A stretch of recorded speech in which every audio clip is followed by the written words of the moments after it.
Estamos juntos porque queremos ser felices juntos. Es un proyecto para toda la vida, porque buscamos ser felices toda la vida. Lo hemos estado pensando mucho y lo tenemos claro. Queremos ser felices juntos.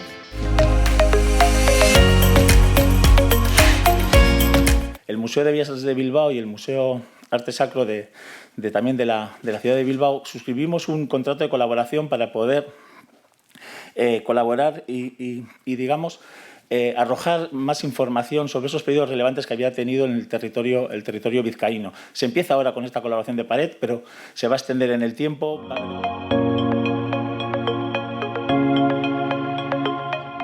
Viaja con nosotros en esta aventura del pasado hasta nuestros días, en 12 estaciones, para descubrir a Santa María Josefa al paso de Dios.